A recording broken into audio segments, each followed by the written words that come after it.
Tanungin mo ang mga nandito sa row 1, kayo mga nasa, sabi mo, nasaan ang A group mo? Yeah, praise God. I thank the Lord. Kayong nasa gitna, nandito'y puno. Palakpakan nga natin si Lord. Sino po dito, mga first timer, ngayon lang naka-attend? May you please raise your hand? Ngayon lang naka-attend?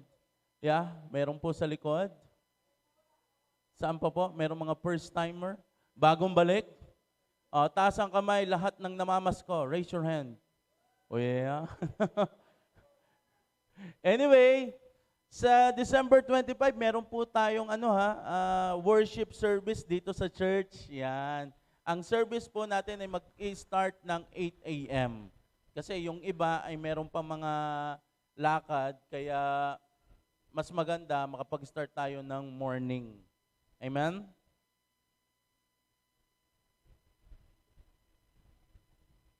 And also, yan na. Next week na nga. Kayo'y aking iniimbitahan ha. Sabi mo sa'yo nasa kaliwat kanan, a-attend ka ng Christmas party. We're always doing it. Ginagawa naman po natin ito lagi. But by God's grace, iba ang atake ngayon. Amen? Mayroon tayong ginawang kakaiba. Sa tunay, meron nga tayong 10 artista, celebrities ang pupunta. Kaya kayo ay iniimbitahan namin. Talagang kita ko na ang iba ay nagpapagupit na. Talagang inihahanda na kailang sarili. Yung iba ay humanap pa talaga ng mga voice coach. Talagang ready na. Praise God. December 30, we will have a worship night. Palakpakan naman natin si Lord.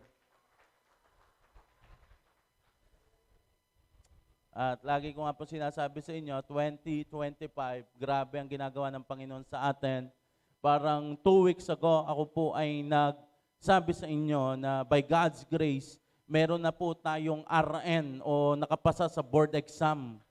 And then, by God's grace, this week, lumabas naman ang result ng LET. Taas ang kamay ng mga pumasa na nagpa-pray, si Leslie. Ayan, 3 kayo na, ayan, praise God. At sa biyaya ng Panginoon, pinanghawakan ng pangako ng Panginoon na ibinigay sa kanila. And by God's grace, nadagdagan na naman tayo ng mga board passer. Sabi mo sa iyo nasa kaliwat kanan, matindi ang Diyos. Yan, praise God. Yan, natutunghayan nyo po, napasok si Ann Cortez. Praise God. Okay, let's start. We're still in the series of buhos. Sabi mo ulit sa iyo nasa kaliwat kanan, buhos. And today, we will talk about a man who experienced matinding buhos talaga. Sa dinami-dami ng kanyang naranasan, ay nakita ko ang nasa pinaka-peak ng pag-pour out ng pagpapala sa kanya. 2 Chronicles chapter 9, verse 13 to 28. Each year, we will talk about Solomon. Each year, Solomon received 25 tons of gold. Grabe. Taon-taon nakaka-receive ka ng 25 na toneladang ginto. Verse 14, this not include the additional revenue he received from merchants and traders.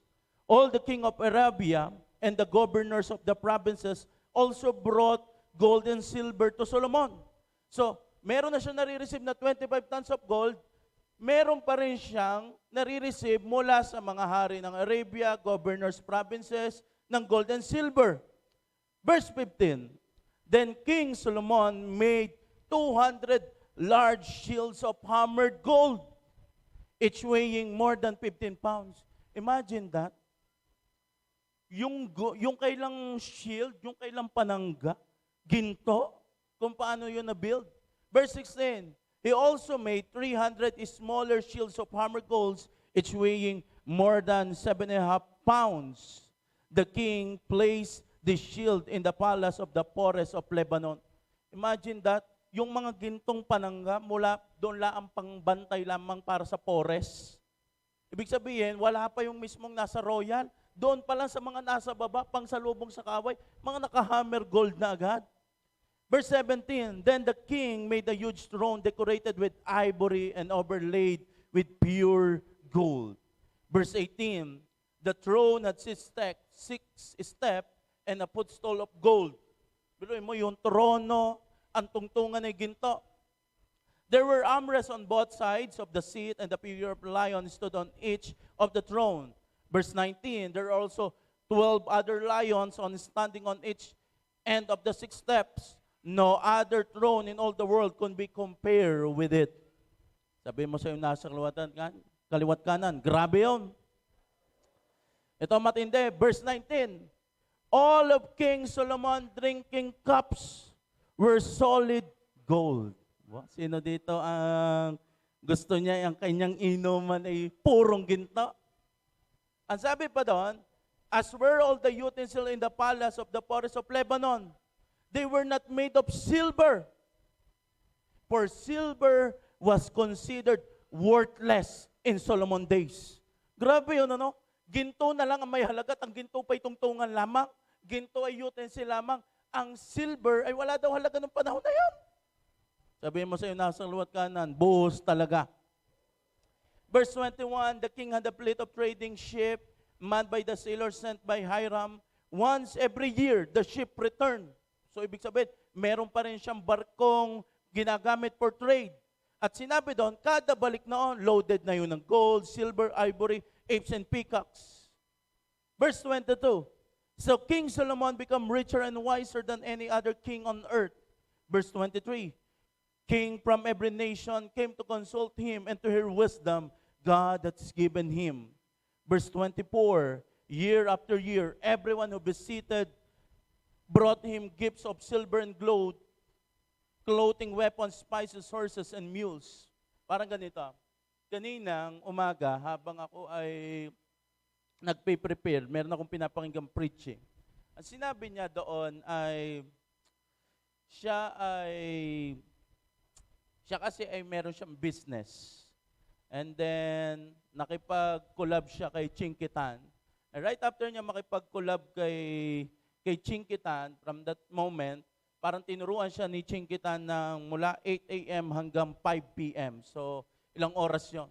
Nung siya umuwi, bawat sinasabi ni Chinkitan ay kanyang ninamnam ng matindi. Why? Kasi alam niya, sinasabi ni Chinkitan may value. Bakit? Kasi alam niya, pag si Chinkitan, tinawag mo yan sa isang lugar, ang isang oras na pagsasalita niyan, may presyo. You're getting the point?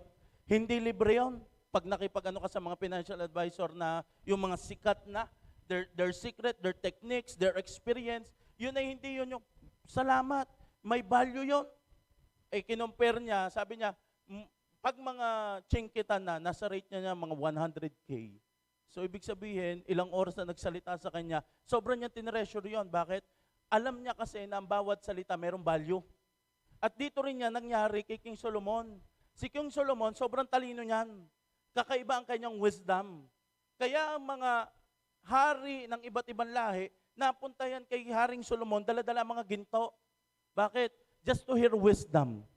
Para lang meron lang silang marinig na kaalaman patungkol sa buhay.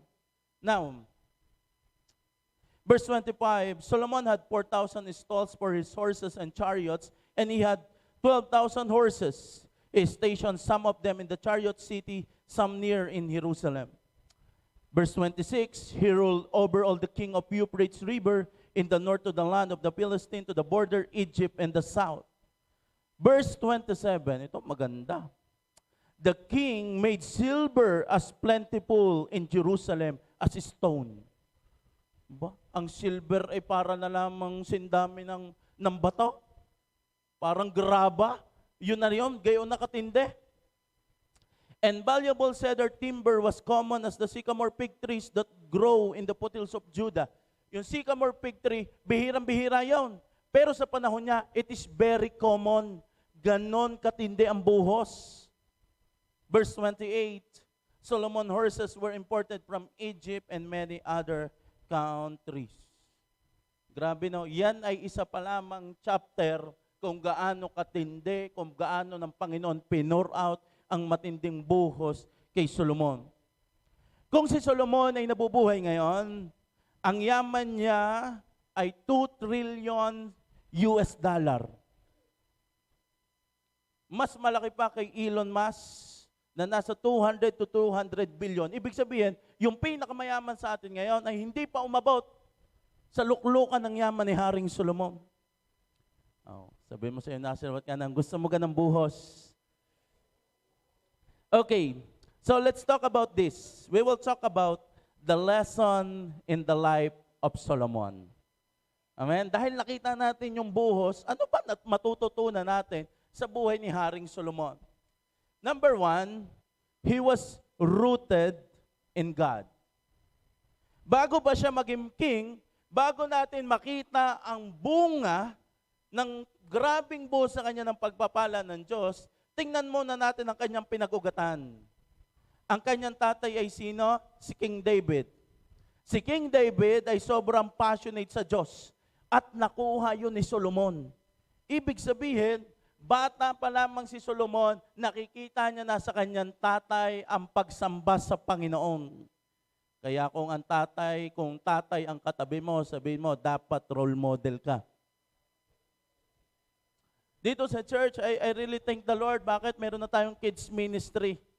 Hindi yung pagdadala mo ng anak mo dito sa simbahan, sasabihin ko sa iyo, exposure yan, tanim yan.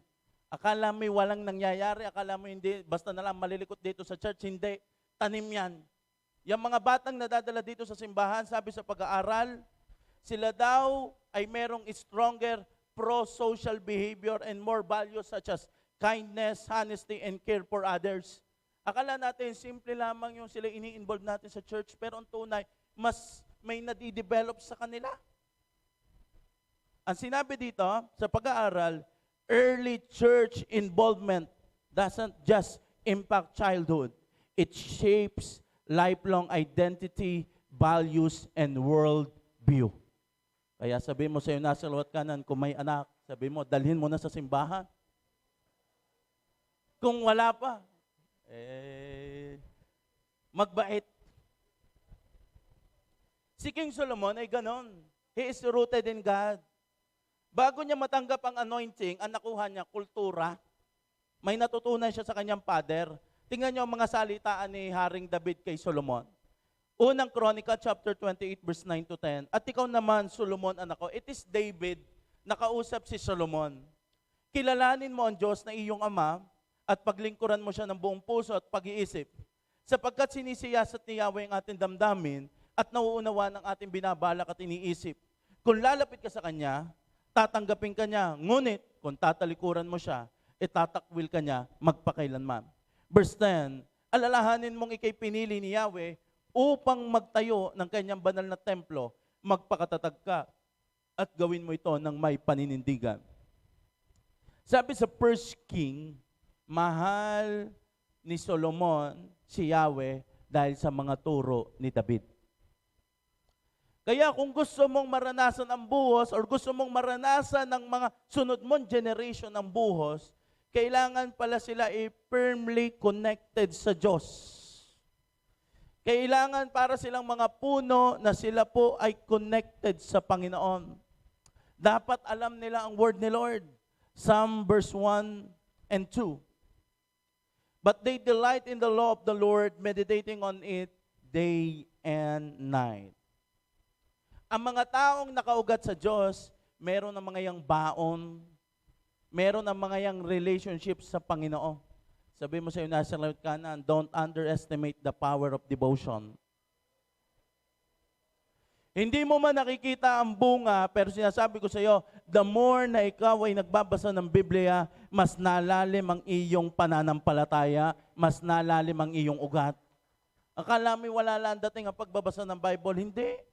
Faith comes from hearing. The more na meron kang binabasa, the more na meron kang naririnig, the more nataas ang iyong pananampalataya. Yung pangako ng Diyos, yung salita ng Diyos, doon ka rooted. Another, don't underestimate the power of prayer and quiet time. Ang iyong pananalangin, ang iyong moment sa Panginoon, wag na wag mong babastahin iyan. Don't underestimate the power of a group or fellowship. Sino ho dito merong a group? Praise God. Sino ho dito nakikipag-fellowship? I encourage you, kung wala, kailangan mo yon. Bakit? The more na ini-involve mo ang sarili mo doon, the more na mas nalalim ang ugat mo sa Panginoon. Paano, Pastor, pag ang A-group nai-stress lang ako? Hindi kailangang itama ng kaunti. Bakit? The goal of every A-group ay uuwi ka dapat empower, rooted in God's Word. Okay? Kaya kung katabi mo ay A-group leader, sabihin mo, dapat nakaka-empower ka.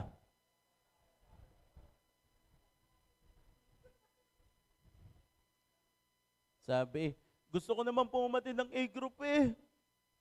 Ba't di ka na na-attend? Puro chismis. Ay nako, yun lamang. Kaya kailangan rooted ng God's Word. Don't underestimate the power of small obedience. Yung mga simpleng pagsunod ay magtatanim sa iyo ng mas malalim. Church, I tell you, the more you talk about the Lord, the more na mas matindi ang tendency na mas sumunod ka sa Kanya. At habang nasunod ka sa Kanya, mas nalalim ka.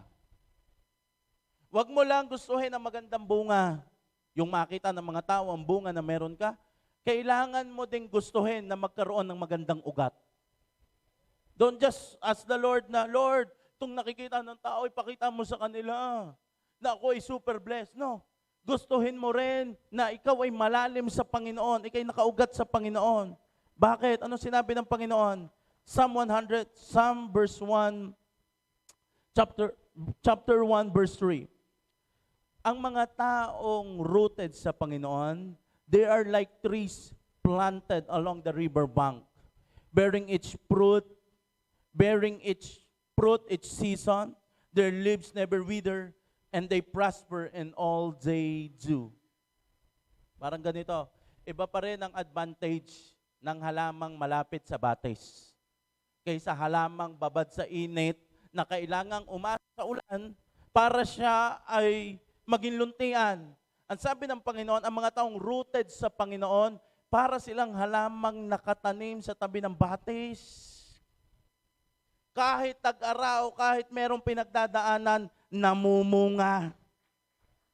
Hindi kailangang intayin ang swerte. Bakit? Lagi kasi siyang connected sa source. Ang mga taong dikit sa Panginoon, kayang mag-stand sa trials. Si King Solomon, nung siya po ay na-appoint bilang hari, ang recorded na ginawa niya, hindi siya nagplano ng tactics, strategy para sa digmaan. Ang recorded na unang ginawa ni King Solomon nung siya ay naging hari, ay pumunta siya sa altar at nag-worship at nag-offer siya sa Panginoon. Ibig sabihin, ang mga taong gusto makaranas ng buhos, laging sa Diyos muna ang takbo. Laging sa Diyos muna ang punta. Ang mga taong rooted sa Panginoon, hindi ka mabilis bumagsak sa tukso. Tingnan mo nga yung nasa kalawat kanan, sabi mo, matibay ka na sa tukso. Ano? Dapat lalapit sa Panginoon.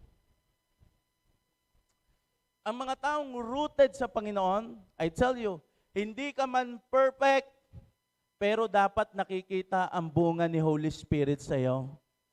Amen? Nakikita ang love, peace, joy. Hindi man na perfect, pero at least nararamdaman, nakikita merong pagbabago. Sabi mo sa iyo, nasa kalawat kanan, dapat connected ka sa Diyos. Number 2, He chose wisdom to serve others. Ito yung pangalawang bagay na pwede natin matutunan sa buhay ni Haring Solomon. Nung around siya po ay mga 20 years old, siya po ay hari na. Ibig sabihin, batang-bata. At siya ay lagi siya nag-o-offering kay Father God. One night, 2 Chronicles chapter 1, verse 7 to 12, the night, God appeared to Solomon and said, ito na, what do you want? Ask, and I will give it to you. Grabe no. Lahat tayo ay nag-iintay sa moment na ganito. Yun sa lahat ng pagpupuri, lahat ng pagsamba natin sa Diyos, lahat ng offering natin sa Diyos, bigla mong maririnig ang Panginoon. Ang sabi doon, one night. At tatanungin ka ng Diyos, anong gusto? Hingi at bibigyan. Parang ginaano ka ng Panginoon na bibigyan ka niya ng blank check. At sasabihin sa iyo sulate kung magkano ang gusto. Imagine that, nandoon na si Haring Solomon sa ganon. Bigla nag-appear ang Panginoon, what do you want? Ask, hingiin mo, and I will give it to you. Alam niyo, kung hindi ko alam ang whole story niyan, kung ako ang pinuntahan ng Panginoon, kung ako hindi pastor, ang isasabihin ko kay Lord, payamanin mo ako, Lord. Or kung ako man ay pastor at ako ang pinuntahan ng Panginoon, ang hihingin ko kay Lord ay mega church. Pero matindi itong si Solomon. Bago itong matinding exposure sa labas, Solomon replied to God, "You show faithful love to David, my father, and now you have made me king in this place." Verse 9, "O Lord God, please continue to keep your promise to David, my father, for you have made me king over a people of numerous as the dust of the earth." Anong hiningi niya? Verse 10, "Give me the wisdom and knowledge to lead them properly. For who could possibly govern this great people of yours?" Sa ibang translation or sa Book of Kings, ang sabi doon, "Give me knowledge and understanding heart." Para saan? Para mailid ko ang mga tao. Humingi siya ng karunungan, humingi siya ng kaalaman para hindi sa kanyang advancement. Humingi siya ng karunungan at kaalaman para yung binigay sa kanya ng Diyos ay maging mabuti siyang katiwala. Ito ang matindi, on the verse 11, God said to Solomon, "Because your greatest desire is to help your people, and you did not ask for wealth, riches, fame, or even the death of your enemies or a long life, but rather you ask wisdom and knowledge to properly govern my people." Sabi ng Panginoon grabe ang desire mo.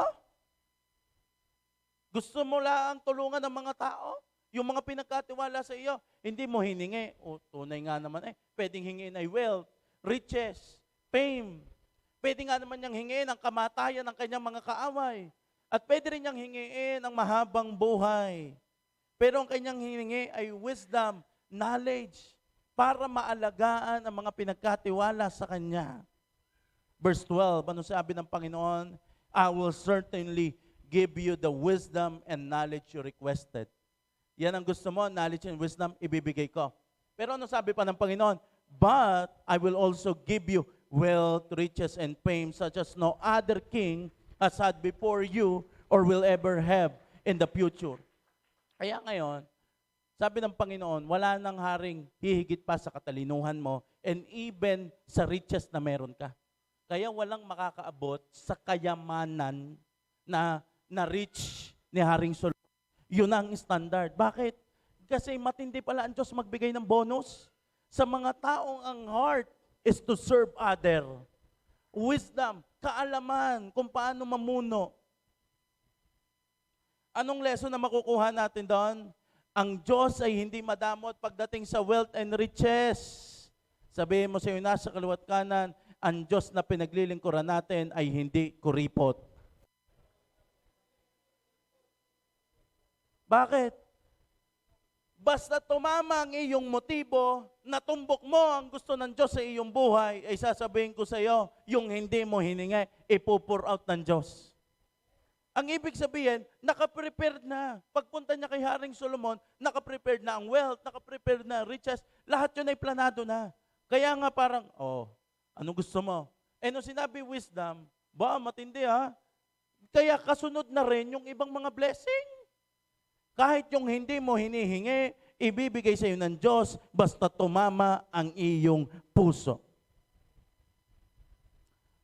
Minsan kailangan nating i-assess ang mga bagay na pinagpe-pray natin Bakit? Minsan we ask God, "Lord, ba't hindi mo ibinibigay?" Ito kasi yon, hindi mahalaga kung anong hinihingi mo. Mahalaga kung para kanino.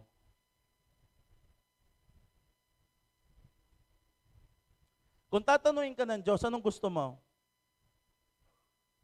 Lord, dalhin mo na ako sa breakthrough. Lord, dagdagan mo ang lahat ng meron ako. Pero sometimes pala, ang pinaka-effective na prayer ito. Lord, bigyan mo ko ng kaalaman para sa ikabubuti ng pinagkatiwala mo sa akin. Lord, kung anong meron. Sometimes we ask God, nailipat ka na agad ng Diyos into other situation. Without asking God, Lord, kung ano man po sitwasyon na meron ako ngayon, bigyan mo po ako ng wisdom. Because sabihin ay, hindi mo lang basta ipagpe-pray na alisin ka dyan ng Diyos, kung di, matuto ka dyan sa sitwasyon mo na yan. Maipasa mo yan, maging mabuting katiwala ka dyan. Pag ang iyong heart ay laging para sa Diyos, lagi namang merong pangako na ang Diyos na ang bahala sa iba mong needs. Matthew chapter 6 verse 33, but seek first His kingdom and His righteousness, and all these things will be given to you as well. Pag inuna mo ang para sa Diyos, yung mga needs mo, alam yun ng Panginoon at ibibigay yun sa iyo ng Diyos. Si Solomon, hindi siya humingi ng pansamantala upang sarili. Pwedeng 1,000,000, bahay at lupa. Si Haring Solomon, ang focus niya ay people. Ano ang pwede kong maipaglingkod?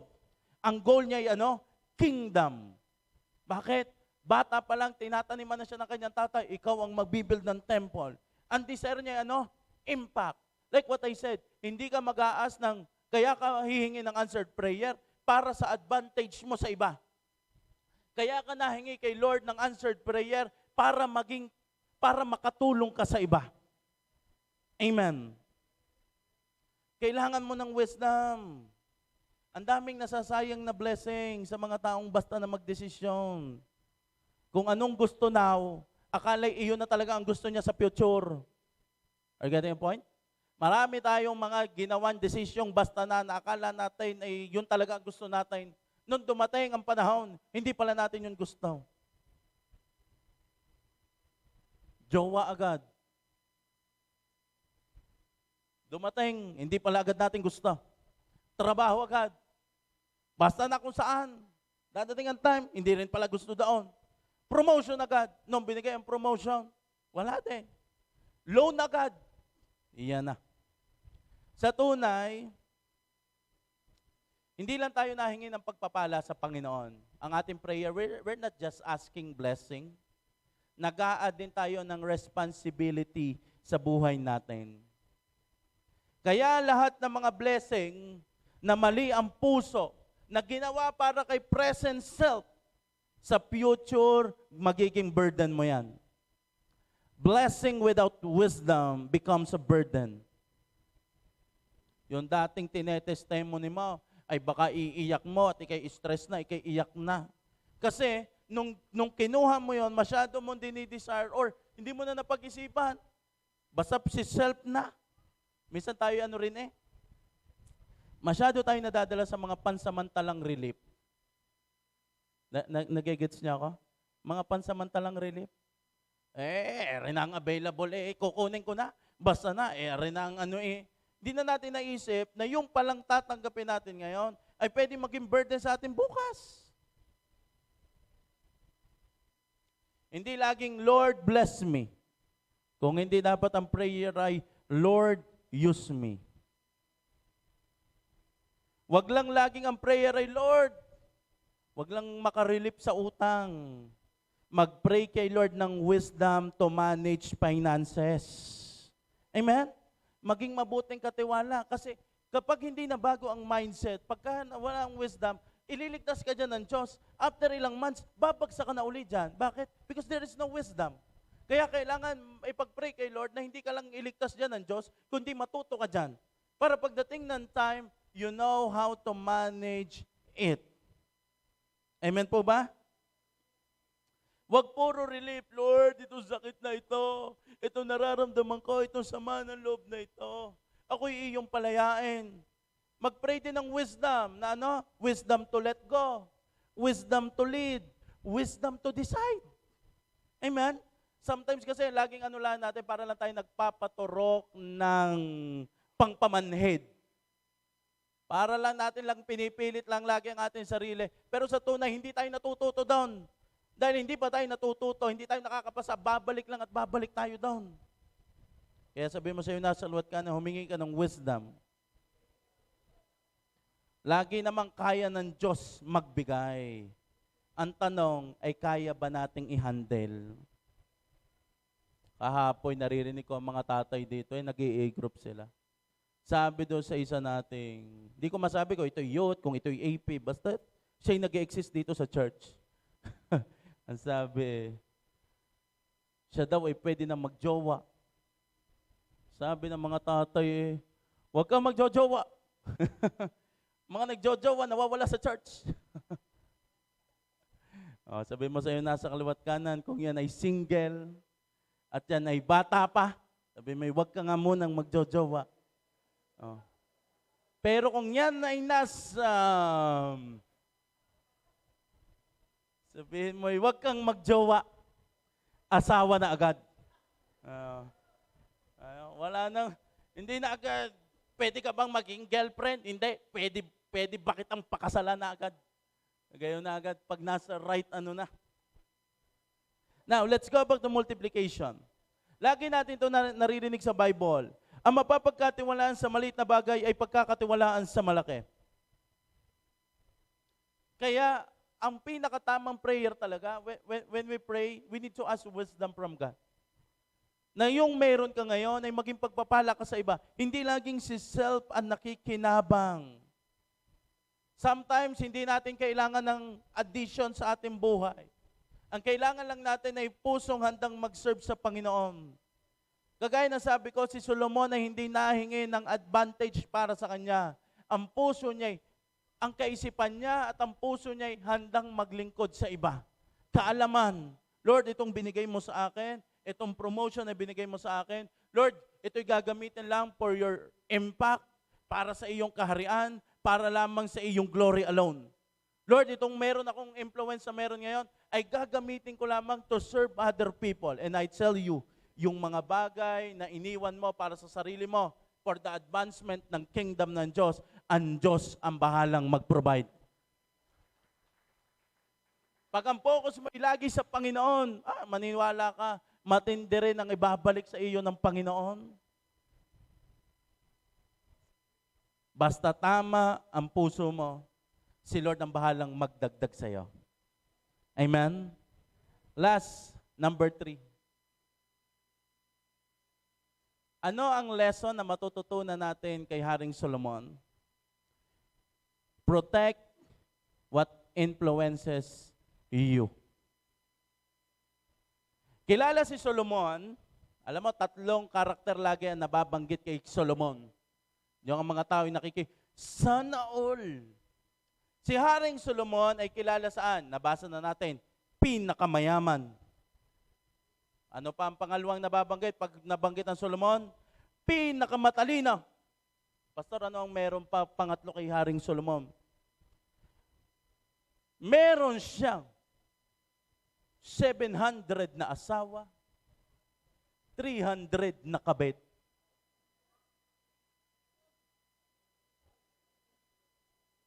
Diyan kilala si Haring Solomon kaya yung iba pinaglalaban si Solomon nga, 1,000. Ari tatatlo pala. Yan pinaglalaban Yan ay ginagamit nila to justify si Solomon nga. Sabi, bakit kayo inalaw yun ng Panginoon kay Haring Solomon? I tell you, unang-una, hindi yun ginusto ng Diyos kay Haring Solomon.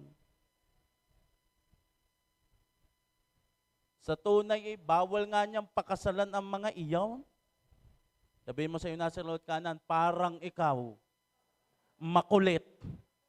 Nasabi na ng Diyos wag Ay hindi.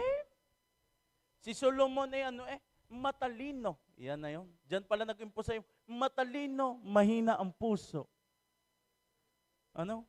Pag tumibok ang puso, wala nang gagawin, kundi sundin ito. Let's read. Grabe pala si Haring Solomon, After all the fame, wisdom, and riches, and everything, meron pala siyang naging downfall sa pagiging niyang king. Because of too much power. Eto na nangyari. 1 King chapter 11, verse 11 to 4. Now King Solomon loved many foreign women. Beside Pharaoh's daughters, he married women from Moab, Ammon, Edom, Sidon, and from Hittites. Sabi mo sa'yo, nasa luwat kanan, lover boy. Ano? Okay, pansin mo naman, now King Solomon loved many foreign women.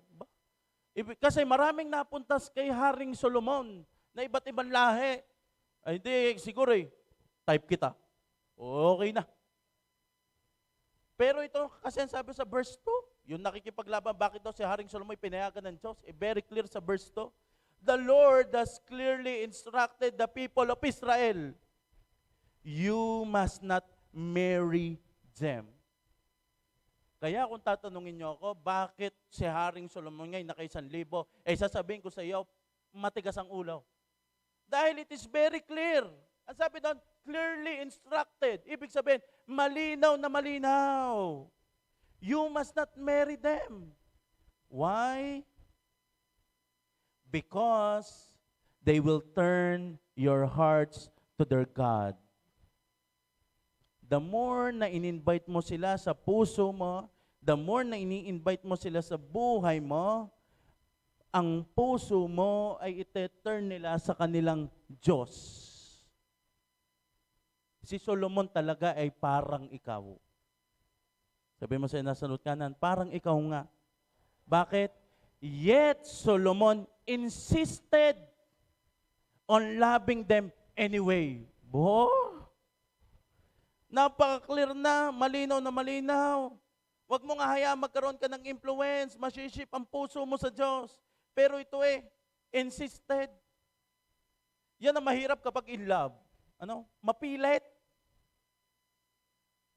Wala nang Diyos, wala nang leader, wala nang pwedeng bumangga. Ang bumangga, giba.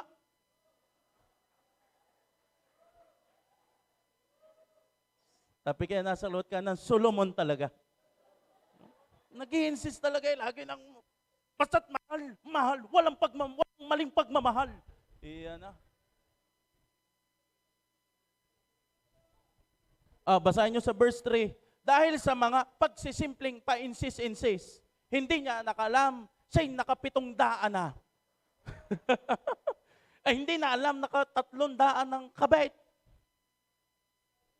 Dahil sa mga pasimpleng-simple lamang, ay hindi alam, itong pinakamasakit.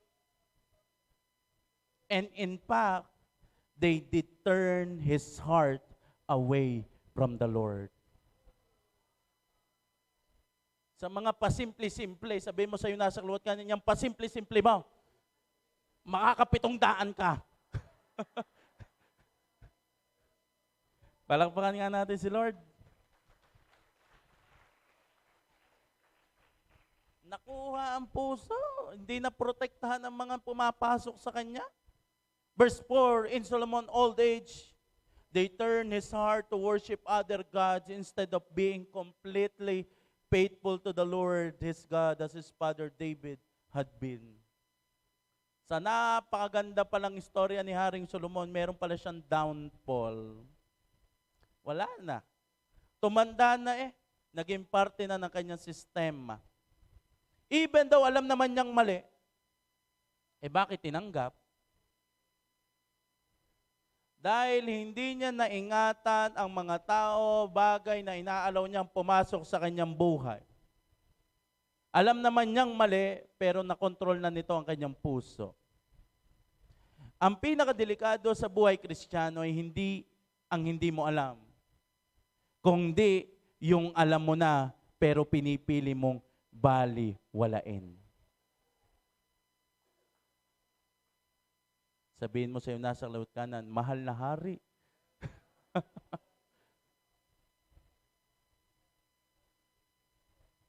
Alam naman niya, it's clearly instructed na huwag sasamba sa mga Diyos-Diyosan. Alam niyo po ba, the following verses, si Haring Solomon ay nagpatayo ng rebulto ni Ang sabi pa sa Bible, yung kinasusuklaman pa ni Yahweh, ang kanya pa mga pinagtatayo sa lugar na ito, sa lugar na ito, sa lugar na ito.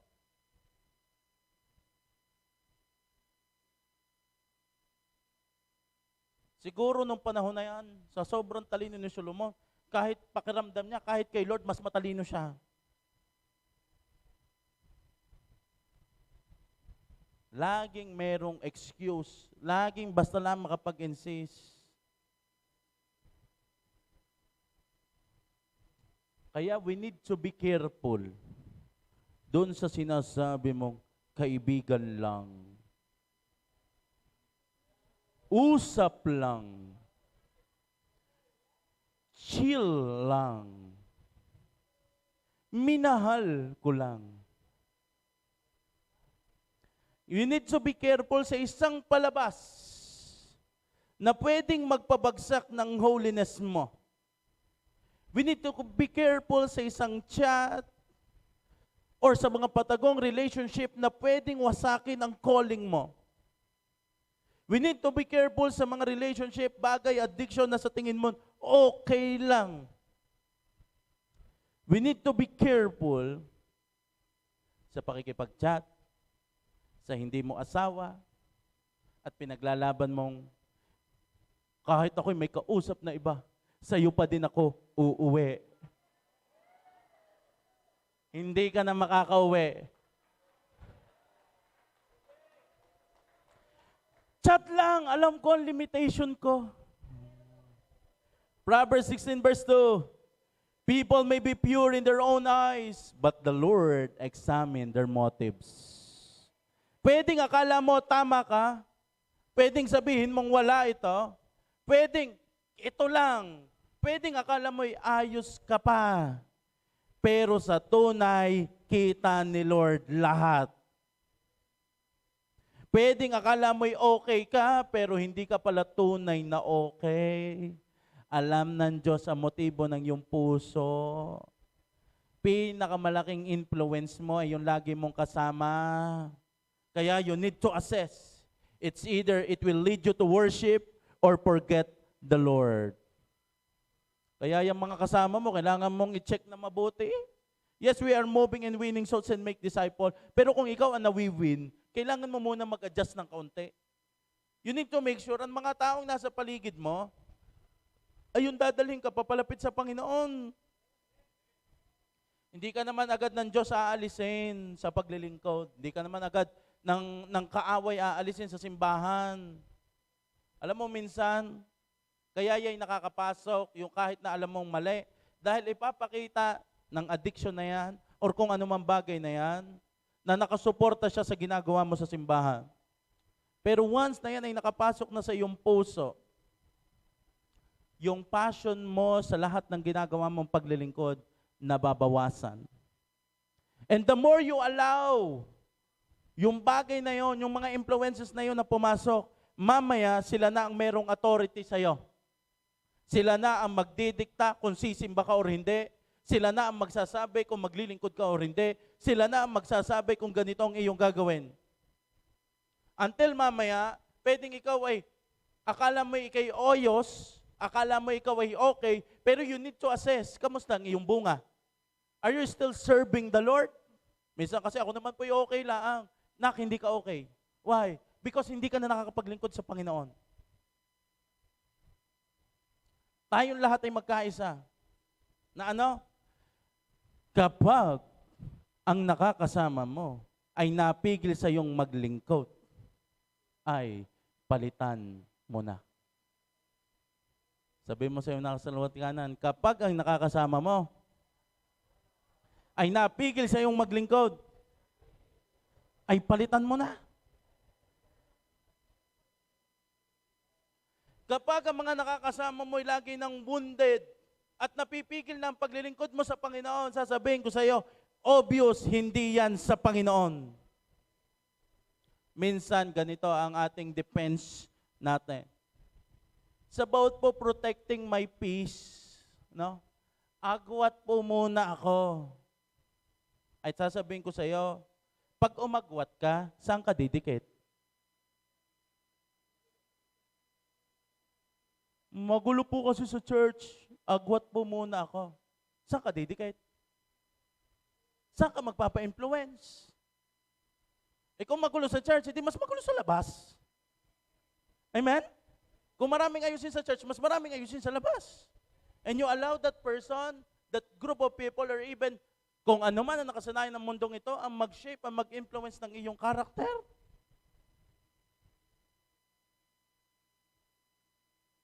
hindi lahat ng mahal mo ay kailangang manatili. Aray ko nga naman. Kailangang bitawan ang lahat ng pwedeng sumira ng relationship mo kay Lord. Be aggressive sa pag-iingat ng iyong puso. Proverbs 4 verse 23, guard your heart above all else, for it determines the course of your life. Guard. Be aggressive in guarding. Sabihin mo sa iyo, nasa lot kanan, awa mo na.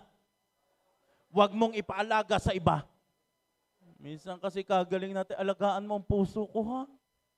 Broken ako eh. Niloko ako noon.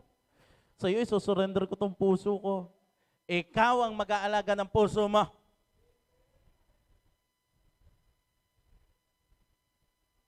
Mas okay ang masaktan sa pagputol kaysa masira sa pagpapatuloy. Bars. Amen? Mas okay masaktan sa pagputol kaysa masira sa pagpapatuloy.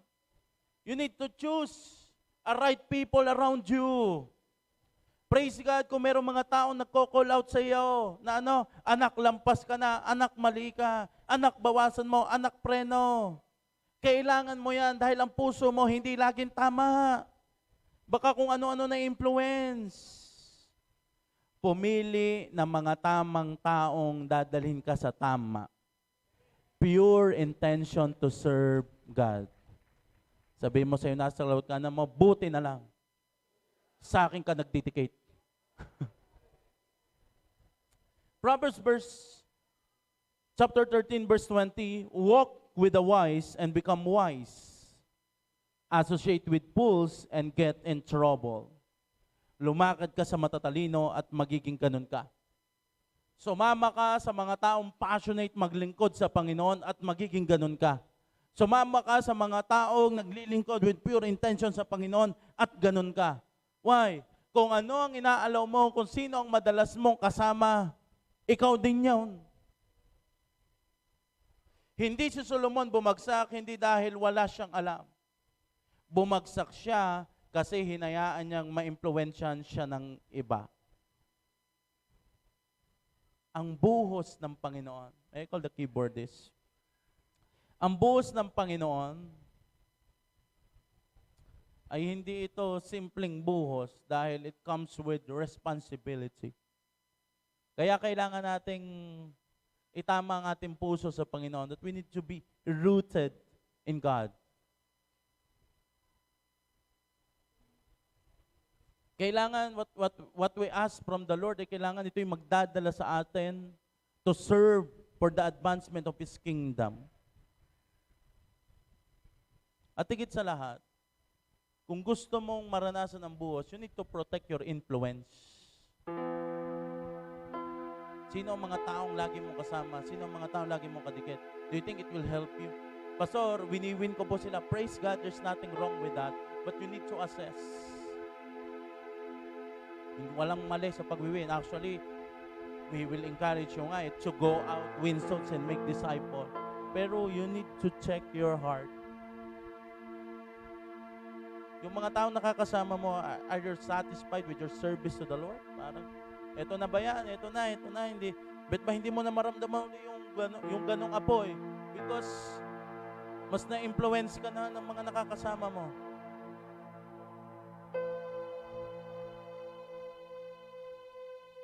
During our leadership camp, actually, lagi ko na itong naririnig. Hindi ko lang naisulat. Ang sabi doon, ang puso ng isang tao ay merong isang peace. Tayo ay merong needs na hindi kayang punuin ng kahit ano. Tanging ang Panginoon lang. Tanging ang Panginoon lang. Kahit pa hindi ito makukuha ng kayamanan, karangyaan, hindi ito makukuha sa partner, alam nila that merong parte sa pagkatao natin na tanging ang Diyos lang ang pwedeng magpuno.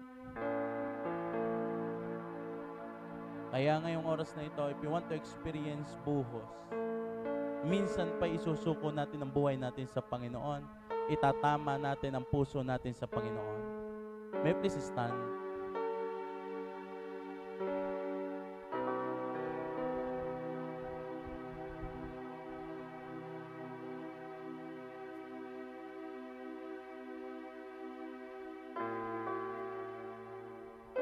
Please close your eyes.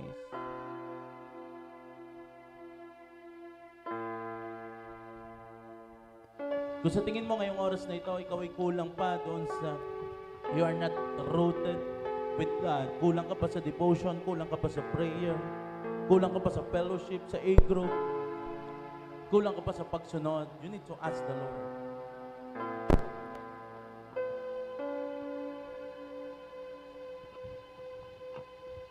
Kung sa tingin mo doon ka pa kulang sa wisdom to serve others, more of your prayers ay para sa advantage ni self, para makalamang sa iba, para kay self. You need to ask the Lord, Lord, bigyan mo po ako ng understanding, kaalaman to serve you mo. Kat kung sa tingin mo ikaw ngayong oras na ito ay nasa group, mga tao nakapaligid sa iyo na alam mong hindi makakatulong sa paglapit mo sa Panginoon. You need to ask the Lord for strength. Strength na bumitaw, strength na piliin ang Panginoon.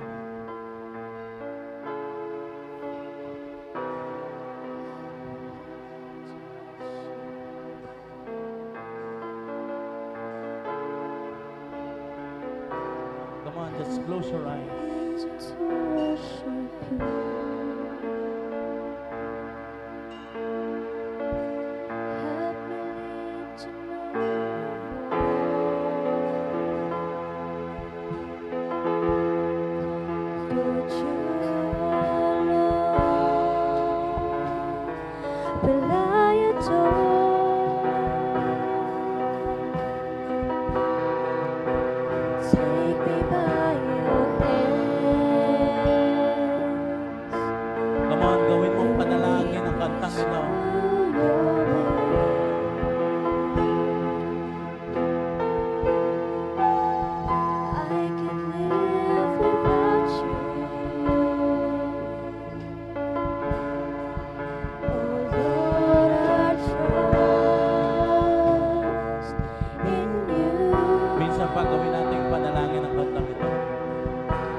Trust in you all of my days.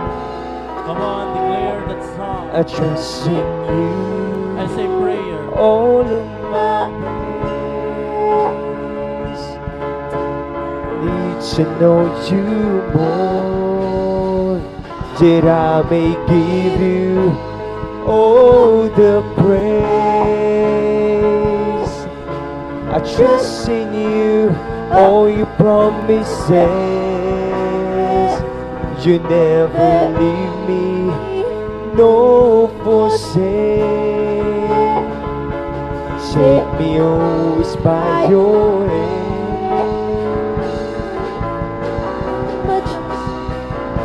Come on, gawin mong panalangin na yung oras na ito.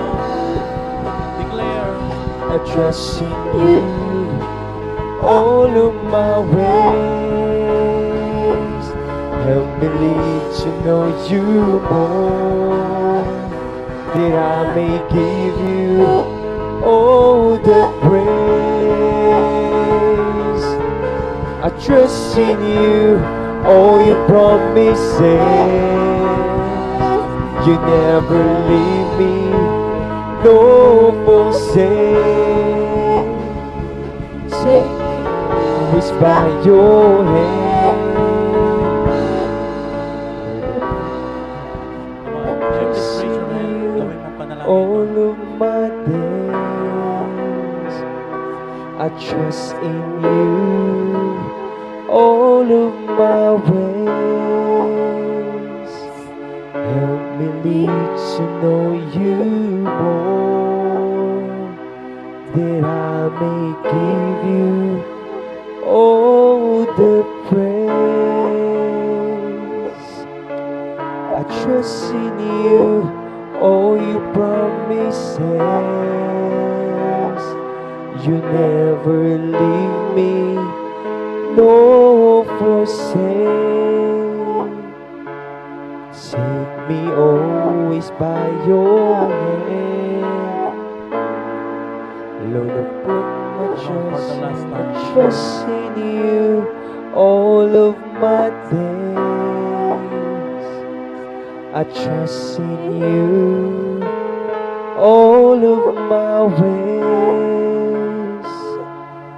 Help me live to know you more, that I may give you all the praise.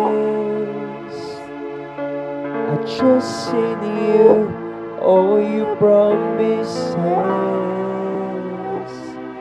You never leave me, no forsake. Take me always by your hand. Lord, I put my trust in Come on, you. just allow you. May you please just pray to God. Kung sa tingin mo, kulang ka doon sa be rooted in God, humingi ka sa Diyos ng biyaya. Wisdom to serve other people, humingi ka ng biyaya. Protect sa mga influences na pumapasok sa iyo, humingi ka ngayon ng biyaya. And Lord, I pray, dadating po kami sa season na kung saan ipo-pour out mo po ang matinding pagpapala sa panahon na kami po'y handa, sa panahon na kami ready. Lord, kami po'y nananampalataya, ito ang sigurado, meron kang matinding gagawin sa buhay ng bawat isa. Salamat po, we shall everything in your most precious and powerful blood. Sa iyo po, ang pinakamataas sa paborit pagsamba. In Jesus' name, everybody say, Amen and Amen. Palakpakan po natin sa Lord.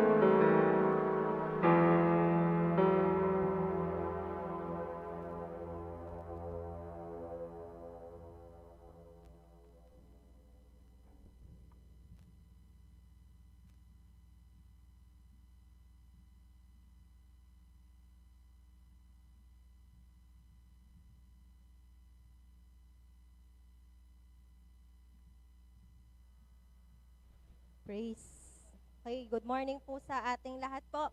So, dadako po tayo sa ating pagbibigay, po ng tithes and offering. So, may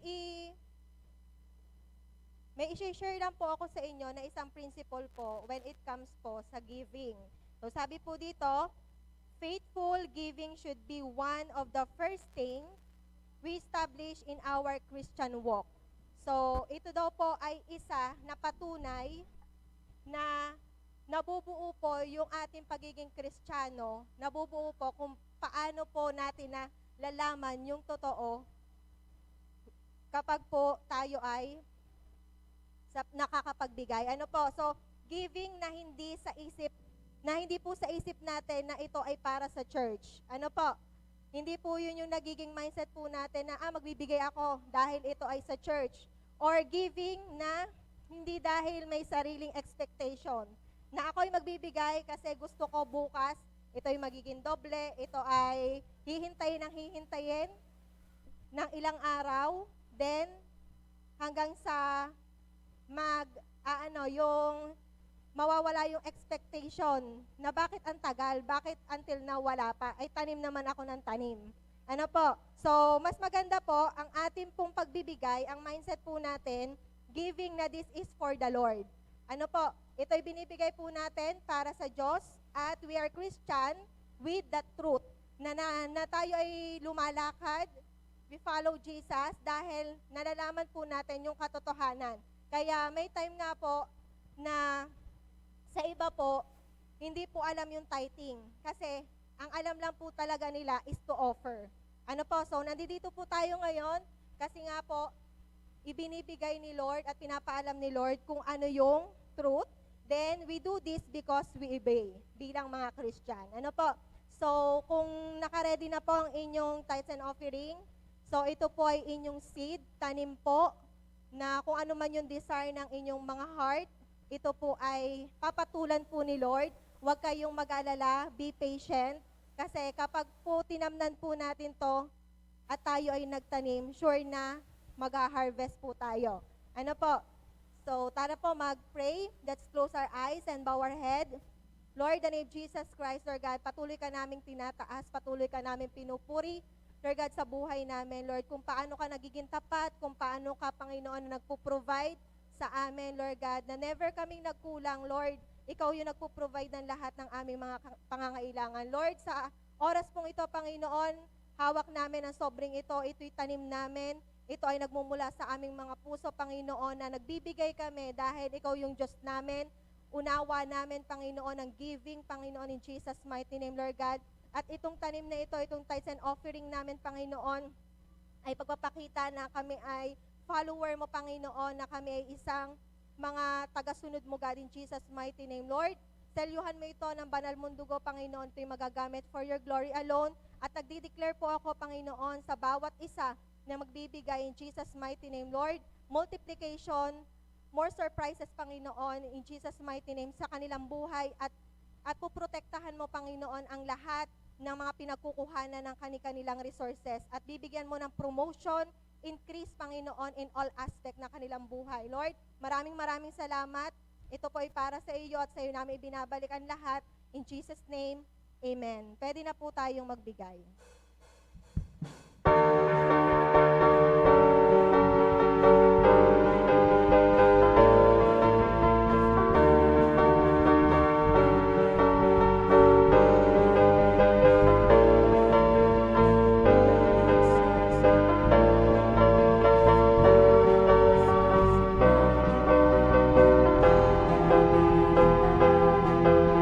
Lahat ng pangako niya para isang papa aking naranasan. Di ako nakatungkad sa akin mula kalong sila saan mapapunta. Gumana sa pagpapa aking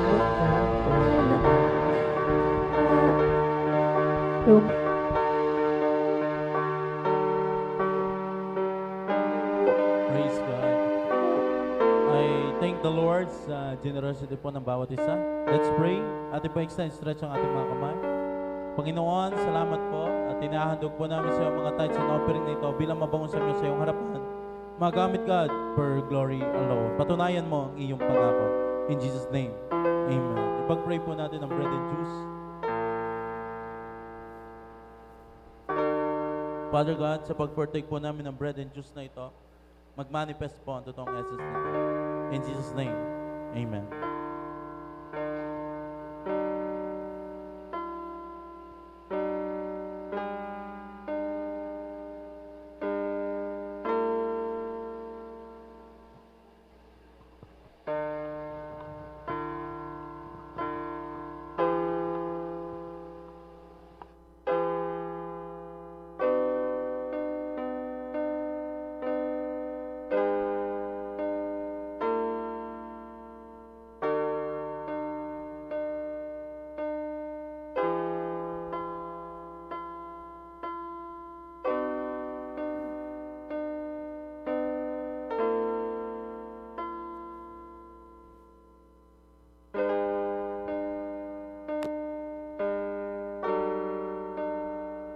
po sa lahat ng meron na, manatili po kayo nakatayo at yumuko pagkat ang gawain pong ito'y banal sa Panginoon.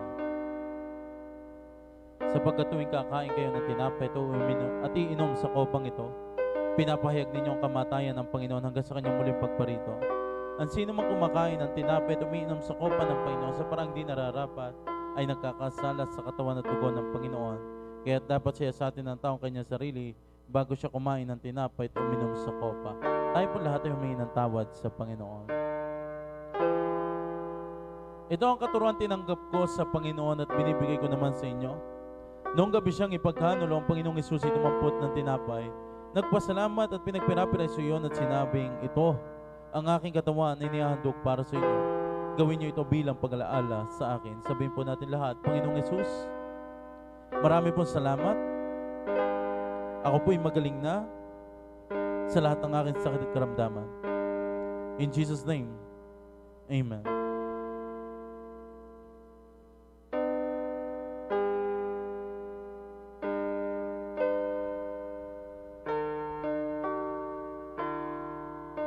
Matapos magkapuna, dumabon siya ng kopa at sinabing, ang kopang ito ay ang bagong tipan ng Diyos na pinagtibay ng aking dugo.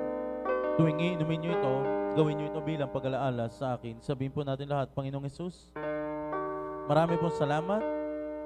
Ako po'y malinis na sa lahat ng aking karumihan. Paglilingkuran kita habang ako'y nabubuhay. In Jesus' name, Amen.